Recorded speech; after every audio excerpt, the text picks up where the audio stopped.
Good evening, नमस्कार, जोहार। आप सभी साथियों का स्वागत है आपके अपने यूट्यूब चैनल रामगढ़ एडुकेयर में। झारखंड में जेट का फॉर्म फिलअप हो चुका है साथियों। जेट को क्वालिफाई करने के बाद में आप असिस्टेंट प्रोफेसर के लिए योग्य हो जाते हो, साथ ही साथ आप पीएचडी एडमिशन के लिए भी एलिजिबल हो जाते हो। ये दो प्रॉफिट्स आपको मिलते हैं। ऐसे अभ्यर्थी जो नेट का एग्ज़ाम अभी तक नहीं दिए हुए हैं तो उनके लिए बिल्कुल नया अनुभव होने वाला है। तो नेट और जेट का जो सिलेबस है एग्जैक्टली आपका सेम रहेगा जैसे कि जेट के नोटिफिकेशन में मेंशन है। मैंने आपको कहा है कि पेपर 1 का टीचिंग एंड रिसर्च एप्टीट्यूड जो है इसका कंप्लीट तैयारी मैं आपको बिल्कुल करवाने वाला हूँ, जिसका सेपरेट प्लेलिस्ट मैंने आपको बना दिया है। सिलेबस आपको दे दिया है। पहला अब टारगेट जो है साथियों कि 3 से 4 साल का प्रीवियस ईयर क्वेश्चन आपको दिखाया जाए और आप खुद से सॉल्व भी करके देखें। और ज़रूर देखिए, आपसे रिक्वेस्ट है प्रीवियस ईयर क्वेश्चन देखिएगा तो किन टॉपिक से सवाल आते हैं, किस तरह के सवाल आते हैं, क्वेश्चन का लेवल आपको पता चलेगा, आपका कॉन्फिडेंस बिल्डअप होगा साथियों। ये बहुत ज़रूरी है। इसके बाद फिर हम लोग अपने सिलेबस पर वापस आ जाएं पीवाईक्यू के बाद में, और सिलेबस के बाद में यूनिट वाइज टॉपिक वाइज बहुत ही शानदार ढंग से आपकी जो क्लासेस हैं वो कंटिन्यू कर दी जाएंगी। कोशिश करूँगा 30 क्लास के अंदर अंदर आपका पूरा का पूरा जेट नेट दोनों तैयारी करें तो दोनों के लिए ये सेम ही है, तो आप तैयारी कर सकते हैं, कंप्लीट करवा दिया जाएगा। आप लोग को बने रहना होगा हमारे साथ। तो पहले ये थोड़ा लेंदी हो सकता है क्योंकि पेपर 1 यहाँ पर 50 क्वेश्चन हम देखने वाले हैं। पहले 60 क्वेश्चन दिया जाता था, इसमें से 50 क्वेश्चन बनाने का दिया जाता था। ये पुराना पेपर है 2017 का, तो 18, 19, 22, 23, 24 तक आपको 25 तक दिखा दिया जाएगा। बाद में ऑनलाइन मोड हुआ, ये ऑफलाइन मोड में होता था, OMR बेस्ड तब का है ये। तो आप लोग पेशेंस के साथ में बने रहेंगे। जिनके लिए बिल्कुल नया है वो थ्योरी क्लास जब हम करवाएंगे तब करेंगे, तब क्वेश्चन इजीली बनेंगे, तो घबराना बिल्कुल भी नहीं है। चीज़ें बहुत ही आसान और इजी हैं। तो चलिए यहाँ पर शुरू करते हैं। 2017 का पेपर 1 का ये है। जितने भी अलग अलग सब्जेक्ट के अभ्यर्थी हैं सभी का पेपर 1 सेम रहता है, कॉमन रहता है, ठीक है। तो यहाँ पर स्टार्ट करते हैं जल्दी से। ध्यान से देखेंगे आप लोग और स्किप बिल्कुल भी नहीं कीजिएगा। आदत डालिए पढ़ने का। क्वेश्चन कोई लॉन्ग होते हैं थोड़े। किसी विद्यालय का प्रचार विद्यालय के कार्यक्रमों में शिक्षकों तथा छात्रों के प्रतिभा को अभिवृद्ध करने की संभावना का पता लगाने के लिए उनके साथ साक्षात्कार सत्र आयोजित करता है। देखिए, कोई स्कूल का यहाँ पर प्रिंसिपल है, वो अपने टीचर्स और अपने स्टूडेंट कितना प्रतिभाग कर रहे हैं, कितना वो अभिवृद्ध कर रहे हैं, उनमें ग्रोथ कितना हो रहा है या फिर संभावना क्या है, इसका पता लगाने के लिए वो एक आयोजन करते हैं साक्षात्कार सेशन, इंटरव्यू सेशन का। यह प्रयास अनुसंधान के किस प्रकार से संबंधित है। तो ये यहाँ पर क्या कर रहे हैं, जब आपको रिसर्च एप्टीट्यूड पढ़ाया जाएगा सेकंड यूनिट में, तो ये सारी चीज़ें रिसर्च के प्रकार, अनुसंधान के स्टेप्स क्या हैं, क्यों किया जाता है, कैसे किया जाता है, सारी चीज़ें आपको पढ़ाया जाएगा। तो देखिए यहाँ पर साक्षात्कार सत्र आयोजन किया जा रहा है पता करने के लिए जो ग्रोथ डेवलपमेंट हो रहा है टीचर स्टूडेंट का, उसके लिए। तो यहाँ पर कार्य जो हो रहा है क्रियात्मक अनुसंधान का हो रहा है। ऑप्शन यहाँ पर थर्ड वाला आपका बिल्कुल करेक्ट हो जाएगा। आगे देखिए, क्रियात्मक अनुसंधान करने में सोपानों का सामान्य अनुक्रम क्या होता है। जो स्टेप्स होते हैं, स्टेप्स जो होते हैं क्रियात्मक अनुसंधान, अभी आपने देखा, तो इसके लिए सबसे पहले क्या क्या चीज़ें होती हैं। तो सबसे पहले हम क्या बनाते हैं, योजना बनाते हैं। किसी भी अनुसंधान को करने के लिए सबसे पहला स्टेप जो होता है प्लानिंग करना। तो यहाँ पर आपका आ जाएगा प्लानिंग। उसके बाद में हम उस पर विमर्श करेंगे, फिर ऑब्जर्वेशन करेंगे, फिर उसका क्रियान्वयन करेंगे। ये आपका क्रियात्मक अनुसंधान के सोपान हैं या स्टेप्स हैं। आगे देखेंगे, निम्नांकित में अनुसंधान चरणों का कौन सा तर्क एक कर्म तार्किक है। अब तार्किक कर्म कौन सा है, जो यहाँ पर क्रम दिए गए हैं अलग अलग विकल्पों में अनुसंधान के लिए, रिसर्च के लिए। तो सबसे पहले हम क्या करते हैं रिसर्च के संदर्भ में, सबसे पहले रिसर्च अगर किसी भी चीज़ पे करना है, रिसर्च का मतलब ही क्या होता है साथियों, रिसर्च, यानी कि पहले से जो सर्च किया हुआ चीज़ है उसमें फिर से हम खोजबीन करते हैं, रिसर्च करते हैं। जो चीज़ें थोड़ी बहुत जानकारी हैं किसी भी चीज़ के बारे में पता है थोड़ा बहुत, उस पर फिर से हम काम करते हैं, फिर से खोजबीन करते हैं। ये होता है आपका रिसर्च, ठीक है। तो सबसे पहला स्टेप जो होता है समस्या स्थापन। क्या आपके पास समस्या है, क्यों आप अनुसंधान कर रहे हैं। सबसे पहले समस्या का स्थापन करेंगे, समस्या को जानेंगे, फिर परिकल्पना निर्माण, फिर शोध अभिकल्प का विकास करेंगे, प्रदत्त एकत्रीकरण करेंगे चीज़ों का, फिर प्रदत्त विश्लेषण करेंगे, फिर जनरलाइजेशन सामान्यीकरण करेंगे और लास्ट में निष्कर्ष निरूपण करेंगे। ये आपके स्टेप्स हैं, इनको आप याद रखेंगे या नोट भी कर सकते हैं। जब अनुसंधान आपको पढ़ाएंगे तब ये सारी चीज़ें आपको समझ में आएंगी। यहाँ पर देखिए साथियों, अनुसंधान के अलग अलग प्रकार हैं, रिसर्च के विधियाँ हैं, और इधर प्रदत्त संकलन उपकरण, कौन कौन से उपकरण जो हैं प्रयोग किए जाते हैं, मिलान करना है। ध्यान से देखिए यहाँ पर पहले है प्रयोगात्मक विधि, प्रयोग करेंगे प्रयोगात्मक विधि में। तो ये जो है मानकीकृत परीक्षाएं के आधार पर ये होता है। आगे है कायोत्तर विधि। कायोत्तर विधि जो होता है आपका साथियों, विशेष अभिलक्षण परीक्षाएं आयोजित की जाती हैं इसके लिए। विवरणात्मक सर्वेक्षण विधि, विवरणात्मक सर्वेक्षण विधि के लिए प्रश्नावली उपकरण का प्रयोग किया जाता है। उसके बाद ऐतिहासिक विधि है, इसके लिए प्राथमिक एवं द्वितीय स्रोतों का उपयोग करते हैं। तो इस तरह से यहाँ पर फोर्थ का ऑप्शन 2 जो हो जाएगा यहाँ पर करेक्ट हो जाएगा। आगे देखेंगे शोध नैतिकता का विषय शोध के किस चरण में संगत माना जाता है। शोध नैतिकता का विषय, अब ये चीज़ें जो हैं रिलेट करती हैं। पुराना जो पेपर है इसके आगे जो पेपर आएगा सेम टॉपिक इसी तरह के मिलते जुलते सवाल आपको देखने को मिलेंगे। प्रदत्त संकलन तथा विवेचन के चरण में आगे देखें यहाँ पर निम्नांकित में किस प्रारूप में प्रतिवेदन प्रारूप औपचारिक रूप से निर्दिष्ट होता है। यहाँ पर हो जाएगा डॉक्टरेट स्तरीय शोध पत्र। अभी यहाँ जो सवाल रहता है देखिए, जैसे 7 से 12 में आपका पैसेज दे दिया है, हिंदी में भी रहेगा, इंग्लिश में बाइलिंगुअल रहेगा। तो इसको आप इजीली क्वेश्चन को पढ़ के गद्यांश को पढ़ के आप सॉल्व कर पाएंगे। तो यहाँ पर 12 तक के जो क्वेश्चन हैं गद्यांश वाले, इसको स्किप करेंगे और आगे हम लोग बढ़ेंगे। हर बार देखा जाता है 3 से 4 प्रश्न जो रहते हैं आपके कम्युनिकेशन संप्रेषण चैप्टर से होते हैं। तो कम्युनिकेशन को बहुत ही अच्छे ढंग से आपको पढ़ाया जाएगा। प्रभावी संप्रेषण में सबसे पहले से यह माना जाता है, इफेक्टिव कम्युनिकेशन में पहले यह माना जाता है, क्या माना जाता है पहले साथियों, पहले माना जाता है बोध होगा तभी आप संप्रेषण कर पाएंगे, प्रभावी संप्रेषण। चलिए आगे देखेंगे, जब मौखिक तथा अमौखिक संदेश परस्पर विरोधी हैं तो यह कहा जाता है कि अधिकांश लोग विश्वास करते हैं। किन पर विश्वास करते हैं? संदेश अमौखिक भी होता है, मुंह से बोल रहे हैं, मौखिक हो गया। अमौखिक क्या है आपका? इशारों के माध्यम से, साइन सिंबल्स के माध्यम से, परस्पर विरोधी हैं। तो ये हो जाएगा आपका परस्पर अगर विरोधी हैं तो अधिकांश लोग विश्वास कैसे करते हैं? उग्र संदेशों में। आगे देखिए, किसी सूचना समृद्ध कक्षा व्याख्यान की सामान्य विशेषता इसके किस प्रकृति के होने में होती है? ये हो जाएगा आपका यहाँ पर तथ्यात्मक। भावबोधक संप्रेषण किसके द्वारा प्रेरित होता है? भावबोधन संप्रेषण में भाव होने चाहिए, किसके द्वारा होगा? भाव उदासीन ये तो होगा नहीं, उग्रता नहीं होनी चाहिए। कूट लेखक या एनकोडर के व्यक्तित्व की विशेषताएं इससे प्रेरित हो सकता है। ब्राहा संकेत, आंतरिक संकेत से प्रेरणा होती है, प्रेरित होती है चीज़ें। कूट लेखक, डिकोडर, अनुबंधन। यहाँ पर दूसरा वाला आपका करेक्ट आंसर हो जाएगा। सकारात्मक कक्षा संप्रेषण का परिणाम निम्नांकित में से क्या होता है? क्लासरूम में साथियों आपका जो संप्रेषण है वो सकारात्मक होना चाहिए, पॉजिटिव होना चाहिए। तो ऐसे में क्या होगा? दबाव और पीड़न तो नहीं होगा बिल्कुल, आमना सामना कोनो लड़ाई झगड़ा नहीं हो रहा है। सकारात्मक कक्षा है तो समर्पण ये हो सकता है, सबसे ज़्यादा अनुनय ये यहाँ पर बेहतर होगा परिणाम। कक्षा संप्रेषण किसका आधार है? क्लास में जो कम्युनिकेशन होता है ये कैसा होता है? संप्रेषण कैसा होता है? सामाजिक ही होता है।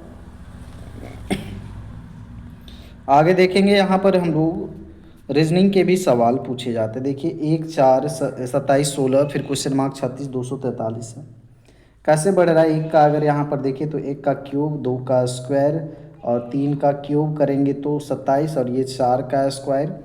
आगे क्या होना चाहिए? देखिए 2 का स्क्वायर, 4 का स्क्वायर और इधर 1 3, 1 के बाद 3 हुआ मतलब आगे 5 का क्यूब होना चाहिए और ये हो जाएगा 125। तीसरा आंसर यहाँ पर आप सॉल्व कर पाएंगे। 20 में देखेंगे YEBWFDUHGSKI में अगला पद। आप रिलेट कर पाएंगे साथियों किस तरह से ये पैटर्न बढ़ रहा है। वायु से W जाएंगे -2 हो रहा है, फिर W से U आएंगे तो -2 हो रहा है, फिर U से STU -2 हो रहा है, फिर S से -2 करेंगे तो आप पहुँचेंगे कहाँ? Q में पहुँचेंगे। इस तरह से E से F को रिलेट करके देखें, EF +1 हो रहा है, फिर F से H +2 हो रहा है। इस तरह से आप करेंगे तो final answer you will get QOL। Option यहाँ पर सेकंड आपका करेक्ट हो जाएगा। यहाँ पर देखिए A का कूट C है, M का I है, फिर कंपनी का लिखना है। कंपनी का लिखना है तो देखिए C का यहाँ पर क्या है? S है तो S हो जाएगा। O का यहाँ पर क्या है? देखिए O का इधर दिया हुआ है E, O का E दिया हुआ है तो यहाँ पर आपका हो जाएगा SE यहाँ पर चौथे वाले में ही पूरा करने का ज़रूरत नहीं है, फोर्थ ऑप्शन आपका हो जाएगा। निम्नलिखित में से सतत प्रकार के डेटा की पहचान करें। सतत प्रकार का डेटा किस में दिया हुआ है? ध्यान से देखें। एक व्यक्ति द्वारा बोली जाती, ये तो सतत डेटा नहीं है। घर में कितने बच्चे हैं, जनसंख्या, एक कक्षा में छात्रों का वजन, एक तरफ से छात्रों की संख्या भी है, उनका अलग से वजन भी दिया हुआ, ये सतत प्रकार का डेटा है। ऑप्शन 4 यहाँ पर हो जाएगा। आगे देखिए मैथ का भी सवाल रहता है साथियों। अली ने एक दुकानदार से 21 रुपये में एक गिलास, एक पेंसिल बॉक्स और एक कप खरीदा। राकेश ने दुकानदार से 28 रुपये में एक कप, 2 पेंसिल बॉक्स और एक गिलास खरीदा। प्रीति ने दुकानदार से 35 रुपये में 2 गिलास, एक कप खरीदा और 2 पेंसिल बॉक्स खरीदे। 10 कपों का मूल्य, यानी कि 10 कप का मूल्य निकालना है तो पहले एक कप का दाम कितना होगा ये पता होना चाहिए, तब तो निकलेगा।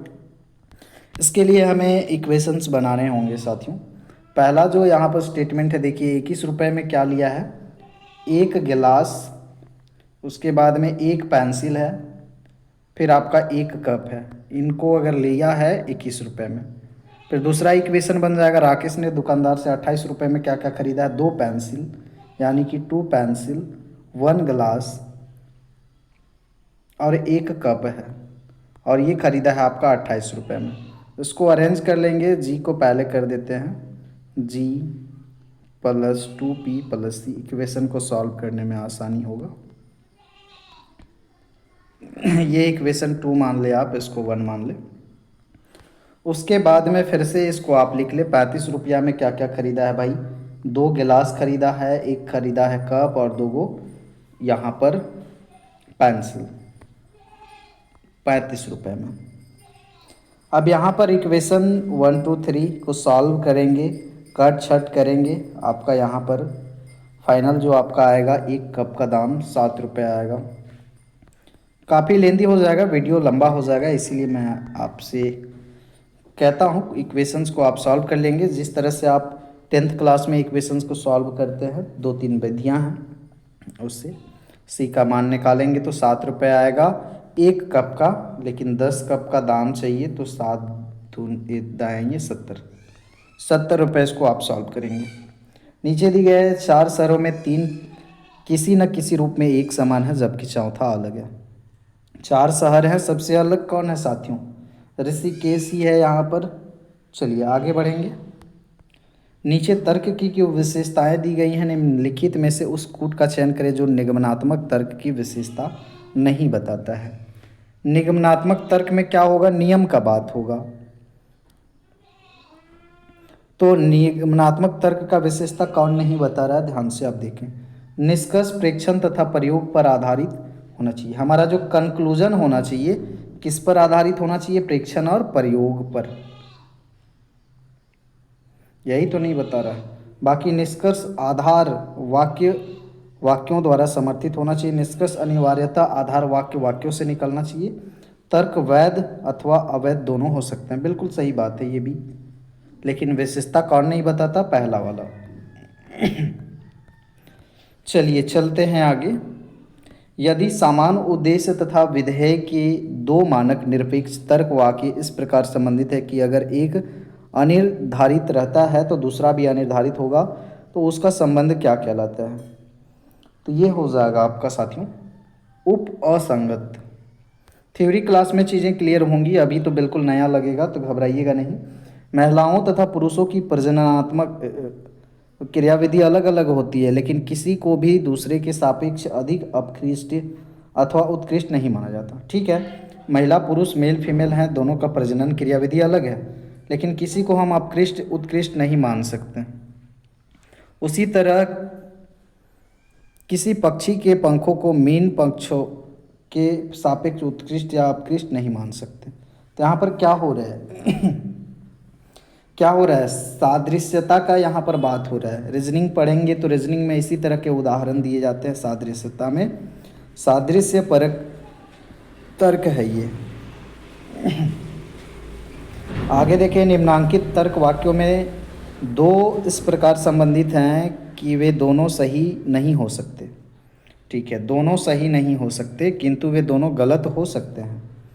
उस कोट का चयन करें जो उन दोनों तर्क वाक्यों को बताते हैं। प्रत्येक छात्र दत्त चित्र होता है, कुछ छात्र दत्त चित्र होते हैं। छात्र कभी भी दत्त चित्र नहीं होते, कुछ छात्र दत्त चित्र नहीं होते। ध्यान से देखें और जल्दी से इसको सॉल्व कर दें। फोर्थ आंसर हो जाएगा यहाँ पर सी और डी।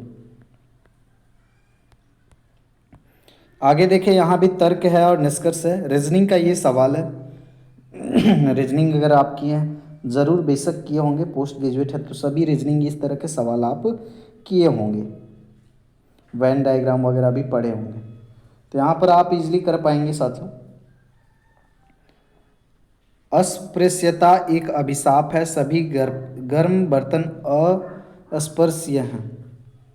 निष्कर्ष निकाला जा रहा है, सभी गर्म बर्तन अभिशाप हैं। कुछ अस्पृश्य चीज़ें गर्म बर्तन हैं, सभी अभिशाप अस्पृश्यता हैं, कुछ अभिशाप अस्पृश्यता है।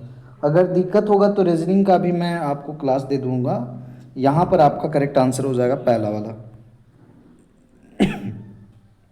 आगे देखिए, यदि कथन और कोई नहीं बल्कि वीर व्यक्ति ही दौड़ में विजय होता है गलत है, तो निम्नलिखित में से किस कथन को सही माना जा सकता है? कथन है हमारे पास और कोई नहीं बल्कि वीर व्यक्ति ही दौड़ में विजय, जो वीर है सिर्फ वही दौड़ होगा, यही कथन सही है। तो इसके अनुसार दौड़ में विजय होने वाले कुछ व्यक्ति वीर नहीं हो सकते। ये आपका यहाँ पर करेक्ट आंसर हो जाएगा।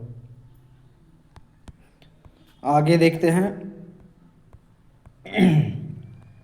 इस तरह का आपका डेटा देगा और इस तरह का सवाल से आपका 4-5 सवाल आपका रहेगा 100%। देखिए यहाँ पर 3 ही सवाल दिया है 31 से 33 में, 31, 32, 33, 3 सवाल आपको करना है। यहाँ पर क्या है साथियों, प्रकाशन हुआ है पुस्तकों का, पत्रिकाओं का और जनरल का, जनरल का बिक्री हुआ है और अलग अलग ईयर दिए हुए हैं। बिक्री का राजस्व लाख रुपए में है। इधर देखिए जनरल 2012 में 46 है आपका बिक्री राजस्व 46 लाख रुपए, पत्रिका 2012 में 21 लाख रुपए, पुस्तक 73। टोटल जोड़ लेंगे यहाँ पर सबको 2012 का, 13 का, 14 का, 15 का, तो क्वेश्चन आगे बनाने में आपको क्या होगा, सुविधा होगा।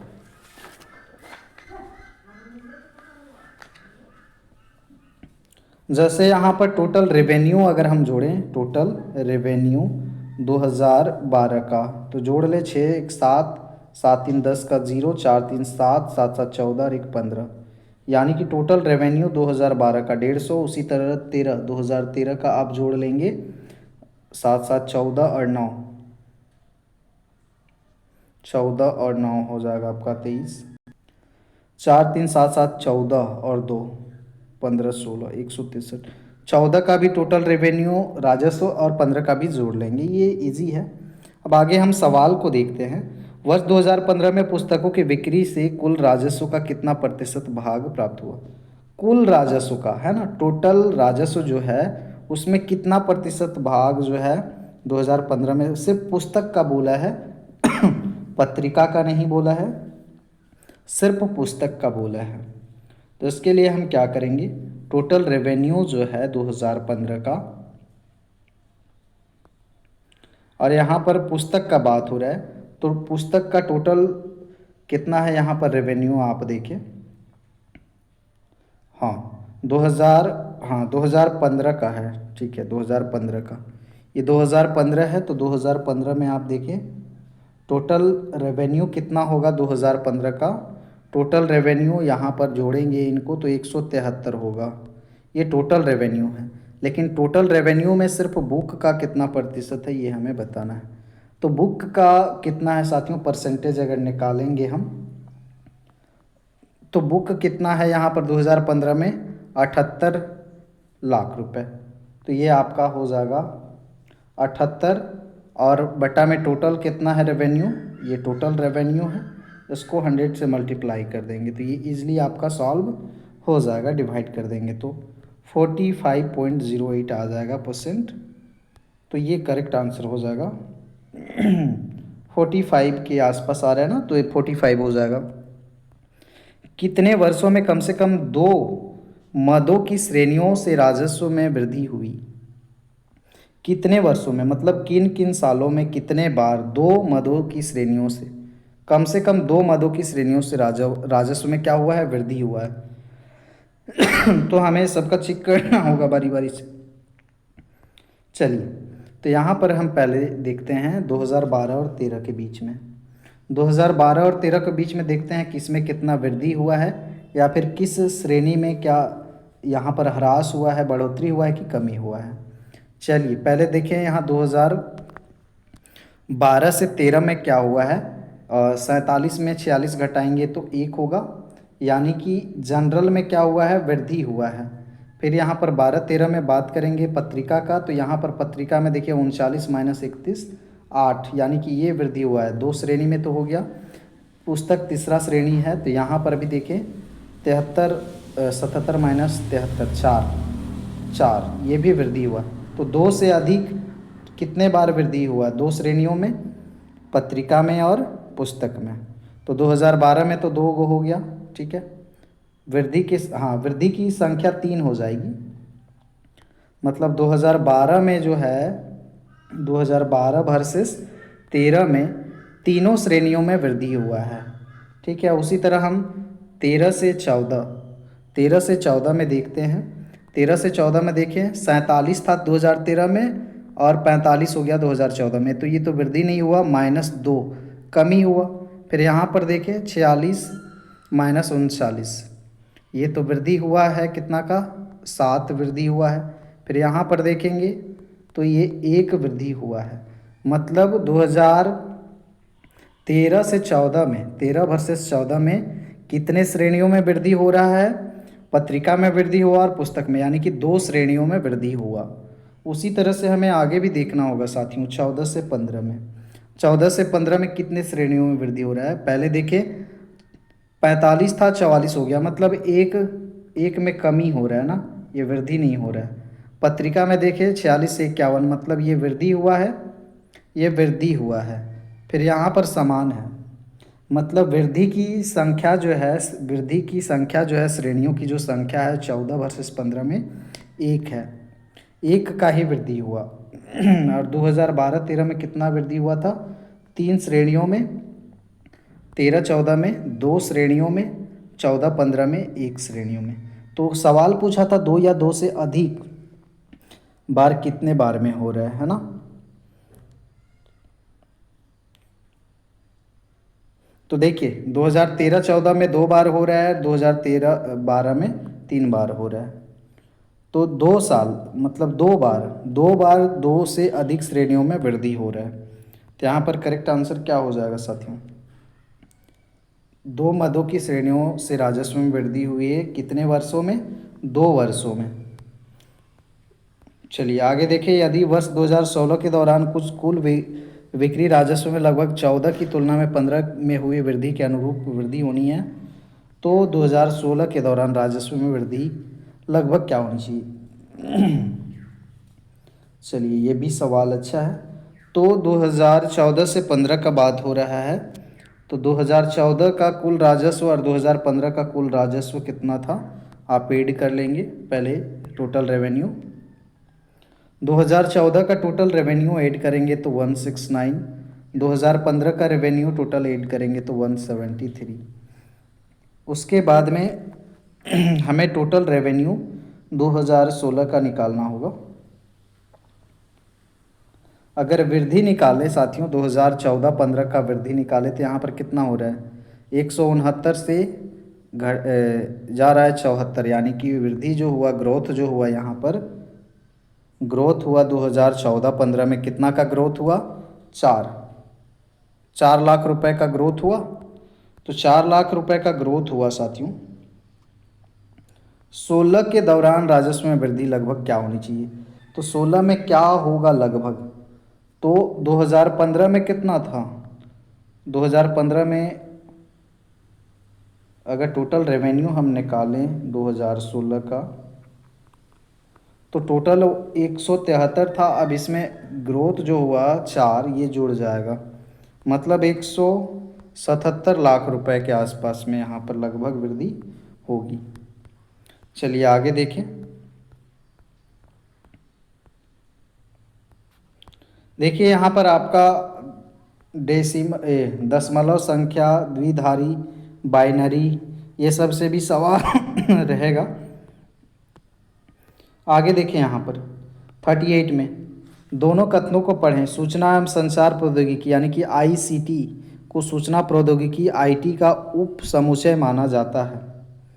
दूसरा कथन है, सॉफ्टवेयर के किसी हिस्से के उपयोग अधिकार को कॉपीराइट सर्वाधिक सुरक्षित कहा जाता है। तो दोनों कथन सही हैं कि गलत हैं, ध्यान से देखिए आप।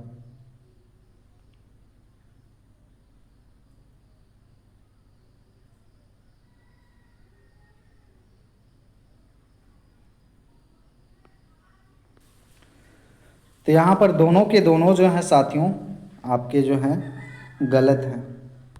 आगे देखेंगे, कौन सा कंप्यूटर मेमोरी प्रकारों में से उच्चतम से न्यूनतम गति को सूचीबद्ध करता है। स्पीड यहाँ पर बताना है आपको कंप्यूटर मेमोरी का।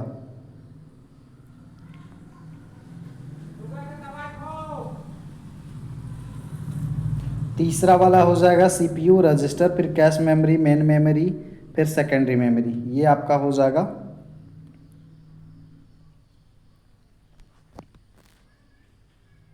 39 का। चलिए आगे देखते हैं। निम्नलिखित में से वेब 2.0 अनुप्रयोगों की कौन सी विशेषता है। वेब जो 2.0 है इसका अनुप्रयोग का विशेषता क्या होता है, इसका विशेषता होता है वेब का अनुप्रयोग लोगों को आपस में मिलकर ऑनलाइन सूचना का आदान प्रदान करने की क्षमता पर केंद्रित है। आगे देखिए, वर्ड प्रोसेसिंग सॉफ्टवेयर के संदर्भ में एक समाहित प्रकाशन बनाने हेतु डेटा स्रोत में परिवर्तित सूचना के साथ प्रकाशन में अपरिवर्तनीय सूचनाओं के संयोजन के प्रक्रम को जाना जाता है। क्या कहा जाता है इसे साथियों, इसे कहा जाता है आपका मेल मर्ज। चलिए आगे देखिए, डीवीडी प्रौद्योगिकी में डिजिटल डेटा के भंडारण के लिए ऑप्टिकल मीडिया का उपयोग किया जाता है। डीवीडी परिवर्णी किसके लिए है। चलिए इजी सवाल है आपका। डीवीडी आपका है डिजिटल वर्सटाइल डिस्क के लिए। आगे देखेंगे, अभिकथन और तर्क। कथन देखिए, सतत विकास मानव समाज के कल्याण के लिए महत्वपूर्ण है। बिल्कुल ये कथन तो आपका सही है। पर्यावरणीय दृष्टि से सही नीति पर्यावरण को क्षति नहीं पहुंचाती अथवा प्राकृतिक संसाधनों का क्षरण नहीं करती। दोनों सही हैं, स्पष्टीकरण भी सही नहीं है, यानी कि ये भी तो सही है लेकिन तर्क जो है स्पष्टीकरण नहीं कर रहा। आगे देख लेंगे, शहरी क्षेत्रों में नाइट्रोजन ऑक्साइड के कारण प्रदूषण का प्रमुख स्रोत। पर्यावरण भी टॉपिक है, उससे भी सवाल रहते हैं भाई। सड़क परिवहन। निम्नलिखित में से जल जनित रोग नहीं है। जल जनित रोग, जल से कौन सा रोग नहीं होता है? डेंगू। चलिए आगे देख लेते हैं जल्दी से। भारत सरकार का लघु जल विद्युत परियोजनाओं से वर्ष 2022 तक पावर उत्पादन का लक्ष्य कितना रखा गया है? ये तो पुराना सवाल है, इसीलिए ये हट जाएगा आपका। किस देश में हाल ही में हाइड्रोफ्लोरोकार्बन्स HCFs के चरणबद्ध तरीके से समाप्त करने संबंधी अंतर्राष्ट्रीय करार पर हस्ताक्षर किए हैं? ये रवांडा था आपका। निम्नलिखित प्राकृतिक आपदाओं में से कौन सी हाइड्रो मौसमी नहीं? ये सवाल का आंसर सुनामी। उच्च शिक्षा के वैश्वीकरण के निम्नलिखित में से कौन से अवगुण हैं? वैश्वीकरण यानी कि यूनिवर्सलाइजेशन, वर्ल्ड वाइड एजुकेशन को फैलाना है, तो कौन से अवगुण हैं? अवगुण, गुण नहीं पूछा, अवगुण पूछा आपको। BCD यहाँ पर करेक्ट हो जाएगा। शिक्षा में अभिजात्य को बढ़ाना, शिक्षा का वस्तुकरण, शिक्षा की लागतों में बढ़ोतरी, ये आपके अवगुण है वैश्वीकरण का। निम्नलिखित में से डीम्ड विद्यालय के विषय में कौन सा कथन सही है?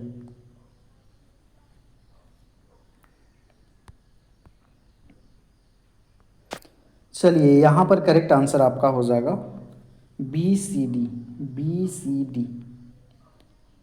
वे अपना पाठ्यक्रम तथा पाठ्यचर्या बना सकते हैं।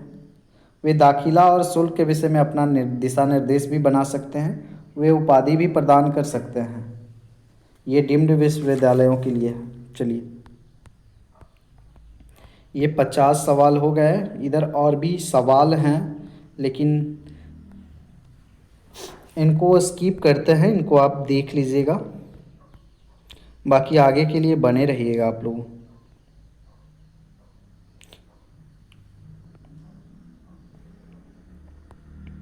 अच्छा देख ही लेते हैं एक दो सवाल।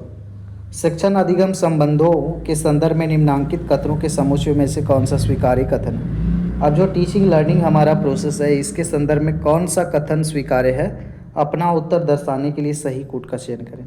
अब शिक्षण अधिगम क्या है? टीचिंग लर्निंग, सीखने सिखाने की प्रक्रिया है। जब छात्र किसी परीक्षा में असफल होते हैं तो वह शिक्षक को ही असफल माना जाता है। क्या ये बात सही है? बिल्कुल, अगर छात्र असफल हो रहे हैं मतलब शिक्षक भी असफल होता है। ये कथन सही है शिक्षक अधिगम में। प्रत्येक शिक्षण का उद्देश्य अधिगम सुनिश्चित करना होता है। अधिगम क्या सिखा रहे हैं, कितना सिखा रहे हैं, आपका ये डिफाइन होना चाहिए, आपका जो ऑब्जेक्टिव है। ये बात भी सही है। अधिगम के लिए शिक्षण हो सकता है, अधिगम के बिना शिक्षण हो सकता है? बिल्कुल नहीं, अधिगम के बिना शिक्षण नहीं हो सकता। शिक्षण तभी माना जाएगा जब अधिगम हो रहा है, सीखा जा रहा है। शिक्षण के बिना कोई अधिगम नहीं हो सकता। अगर हम किसी को नहीं पढ़ाएंगे, नहीं शिक्षण करेंगे, तो फिर भी वो पर्यावरण से, समाज से, खुद से भी अनुभवों से अधिगम करेंगे, सीखेंगे, तो ये कंपलसरी नहीं है। तो यहाँ पर कोई शिक्षक शिक्षण करता है किंतु वह सीखता भी है। ये बात भी सही है, पढ़ाने के दौरान भी सीखा जाता है। इस हिसाब से दूसरा वाला आपका हो जाएगा। पहला, दूसरा, तीसरा, चौथा, पांचवा, तीसरा और पांचवा। अधिगम एक जीवन पर्यंत प्रक्रिया। बिल्कुल, जो लर्निंग होता है लाइफ लॉन्ग होता है। हम लोग जन्म से लेकर जब तक मृत्यु नहीं होती है, कुछ ना कुछ हर दिन सीखते हैं। ठीक बात है। अधिगम के उपयोगी होने के लिए इसे जीवन परिक्रमों से जोड़ा जाना चाहिए। बिल्कुल, ये भी बात सही है। दोनों यहाँ पर सही हैं और सही व्याख्या भी हो रहा है। शिक्षण की प्रभावकारिता का निर्णय निम्नांकित में से किस रूप में किया जाना चाहिए? अब शिक्षण जो है, टीचिंग कितना प्रभावी है, इसका निर्णय हम किस आधार पर करेंगे? छात्रों के अधिगम परिणामों के आधार पर। छात्र कितना सीख रहे हैं, क्या उनका परफॉर्मेंस हो रहा है, उसके आधार पर। आगे देखिए, निम्नांकित में से किस शिक्षण विधि में शिक्षार्थी की भागीदारी को इष्टतम तथा पहलकारी बनाया जाता है? शिक्षार्थी ज़्यादा से ज़्यादा किस विधि में भाग लेंगे, इनको इष्टतम और पहल पहल करना कैसे शुरू करेंगे? परियोजना विधि में, प्रोजेक्ट मेथड में। शिक्षण प्रभावकारिता को प्रभावित करने वाला एक सर्वाधिक शक्तिशाली कारक किससे संबंधित है? तो ये आपका शैक्षणिक व्यवस्था हो जाएगा। आगे देखेंगे, मूल्यांकन भी महत्वपूर्ण है। मूल्यांकन से 2 सवाल आते हैं। मूल्यांकन, निर्माणात्मक मूल्यांकन जो होता है, ओवरऑल डेवलपमेंट पर आपको ध्यान देना है, क्या कमियां हैं या फिर कहाँ सुधार की आवश्यकता है, इनको ध्यान में रखते हुए मूल्यांकन करना। तो निर्माणात्मक मूल्यांकन जो है अधिगम की गति को त्वरित एक्सलेट करता है। बिल्कुल सही बात है, त्वरित करता है, अधिगम को त्वरित करता है।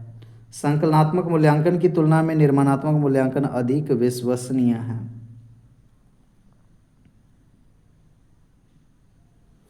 ऐसा नहीं कहा जा सकता, सभी अपने अपने जगह पे सही हैं।